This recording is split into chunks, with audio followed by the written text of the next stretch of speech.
Vamos ao próximo tópico da nossa lição. Terceiro tópico tem por título: Melhores objetivos resultam em ajuda divina. Que mensagem direta mais cautelosa Jesus deu às multidões? Baseado em João 6, 26 e 27, como nós já percebemos, Jesus entendia o real motivo, a motivação primária das pessoas ali. Estavam de volta à margem daquele rio, esperando Jesus voltar para poder receber aquilo que ele tinha dado, aquela multiplicação de pão novamente. O objetivo principal deles estava voltado para o material. E o objetivo de Cristo era se apresentar como a solução espiritual. É tanto que na nota dessa pergunta fala: não busqueis apenas benefícios materiais. Que o principal esforço de vocês não seja apenas para a vida presente. Antes busquem o alimento espiritual, aquela sabedoria que permanecerá para a vida eterna. O texto fala que eles deveriam trabalhar não pela comida que perece, mas pela comida que permanece, para a vida eterna. Isso mostra que Jesus entendeu perfeitamente qual era o principal objetivo deles e deixa uma lição para eles naquele momento e para todos aqui hoje que leem essa palavra. Nós temos que trabalhar pelo que permanece, buscar valorizar, em primeiro lugar, aquilo que permanece, que é a nossa vida espiritual. Muito bem. O irmão estava mencionando e me veio à mente uma reflexão. A gente sempre busca trazer para o tempo presente, né? E aqui veio falando sobre o buscar apenas o material. Isso muitas vezes nós replicamos na atualidade. Se nós fazermos uma reflexão rápida sobre as nossas orações, às vezes elas estão cheias de Senhor, me dá isso, me dá aquilo, me ajuda nisso, me ajuda naquilo. E nós buscamos do Senhor soluções para os nossos problemas presentes. Muitas vezes nós negligenciamos em nossas orações pedir as bênçãos espirituais. Senhor, abençoe a minha família, me ajude a vencer esse problema, aquele pecado, isso, aquilo, outro, a esta fraqueza. E nós nos fechamos apenas em pedir: Senhor, abençoe nessa enfermidade, me abençoe naquele trabalho, me abençoe a conquistar isso, me abençoe nisso, aquilo, outro. E a nossa oração, ela é materialista e ela é egoísta. Pedimos para nós e pedimos coisas materiais. Nós estamos repetindo o mesmo desejo que existia no coração daquelas pessoas no passado. Então a lição nos traz esta reflexão para que nós possamos pensar que muito mais do que as coisas materiais são as coisas espirituais. E o próprio Senhor Jesus Cristo nos prometeu que se nós buscarmos o seu reino e a sua justiça em primeiro lugar, todas as demais coisas nos serão acrescentadas. Acontece que muitas vezes invertemos. Queremos buscar todas as outras coisas em primeiro lugar e depois ficamos chorando pela justiça de Deus e pelo restante da promessa. Mas não é assim, a promessa tem uma ordem, né? Então precisamos buscar o reino de Deus e a sua justiça em primeiro lugar. E então confiar também que Ele suprirá todas as demais coisas. Tem uma parte interessante, um texto que me veio à mente aqui, 1 Coríntios, diz que se nós esperarmos Cristo apenas para essa vida, nós somos os mais miseráveis. Estar com Cristo apenas para essa vida é conhecer a palavra, ter momentos com Deus aqui, mas se não houver uma mudança, uma transformação que nos direcione para a vida eterna, vai ser bom por um tempo, mas não vai ser eterno, né? Então, essas informações que a gente aprende aqui, a lição é justamente para trazer para os nossos dias, colabora com a nossa maior necessidade.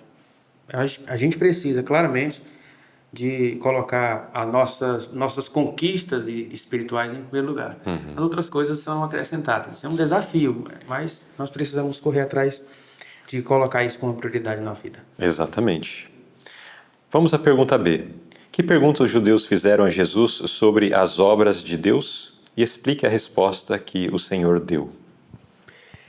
Diferente de qualquer um de nós não conhecemos, quando não é expressado, apresentado de maneira clara, nós não conhecemos o coração das pessoas e nem as intenções.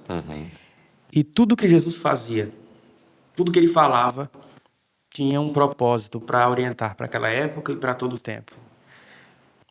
E quando os judeus disseram assim, olha, o que nós faremos para executarmos a obra de Deus? Eles estavam procurando algo mais, além daquilo que eles já faziam. Eles estavam sempre preocupados com as regras, com o que ser feito, o que não é falta fazer. E Jesus diz assim, olha, não é o que fazer, é no que você crê. Jesus responde, olha, a obra de Deus é esta, que creais que ele me enviou.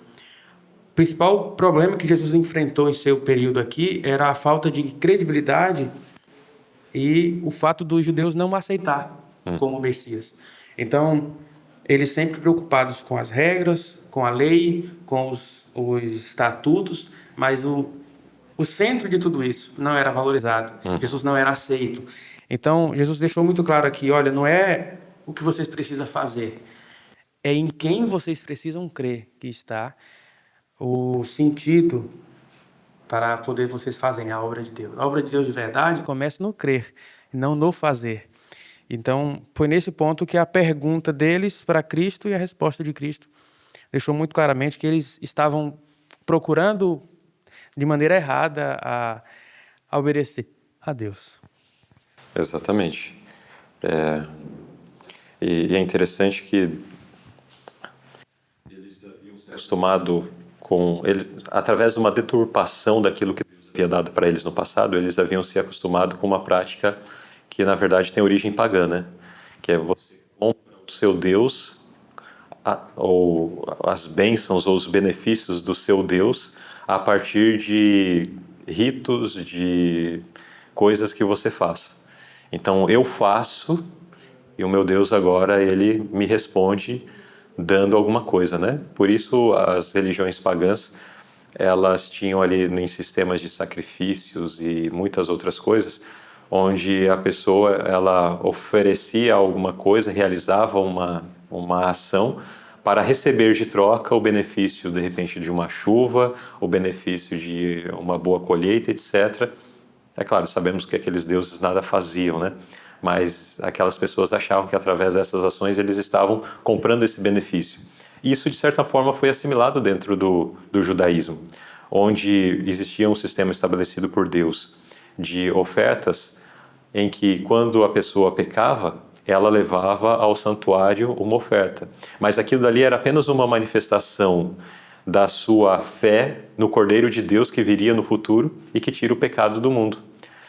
Mas com o passar do tempo, eles perderam isso de vista e achavam que era só oferecer o cordeirinho ali e era a vida do cordeiro que, na verdade, expiava o pecado deles. Então, eu faço e recebo. E quando Jesus está ali pregando, e alguns ficam até admirados com a pregação, daí perguntam, o que eu preciso então fazer para receber essas bênçãos, essas coisas boas que o Senhor está falando? Qual que é a condição? Eu preciso, sei lá, fazer uma peregrinação? Preciso pagar alguma penitência? Como que é o negócio aí? E Jesus disse, não tem isso de fazer, o que tem é crer. Interessante, né? Ainda pensando nesse simbolismo todo, a gente percebe que toda religião envolve ídolos. Há uma oferenda, né? Se oferece o que o ídolo gosta ali, e aí coloca-se joias, presentes e tudo mais. Isso passou de fato para o judaísmo, e eles eles já tinham certeza de que tinha algo para fazer e já... É claro que por conta disso, banalizou. E o que significava deixou de ter seu valor e tudo ficou em volta daquilo que se oferecia. E dessa maneira, foi se perdendo a importância daquilo. Tanto que Jesus chegou a dizer, Deus, através do profeta, chegou a dizer, olha, aquele sacrifício que vocês fazem não tem valor para mim. Eu não aceito mais. Porque o significado daquilo não era mais valioso, eles não levavam mais a sério, e sim só o ato em si, né? Exato. É um problema que existiu no Israel do passado. Nós corremos o risco também de achar que através da nossa obediência estamos comprando o favor da parte de Deus, né? Então, através da minha obediência, através, enfim, daquilo que entendemos que é a vontade de Deus, e que isso ela nos garante algum mérito na salvação, mas isso não existe. A salvação ela é gratuita em Jesus Cristo. É claro que quando recebo essa salvação na minha vida, isso se manifestará em ação, mas isso é o resultado e não a condição. Então, o resultado de ter recebido Cristo em meu coração é uma vida santificada, à semelhança da vida de Cristo. Mas muitos colocam isso daí como a condição anterior, né? E talvez alguém diga, mas eu não faço isso não.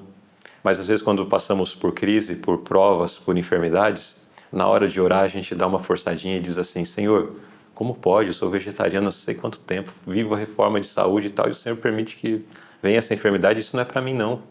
Senhor, olha, aconteceu isso na minha família, na minha casa, pois eu te sirvo e o Senhor permite tais coisas.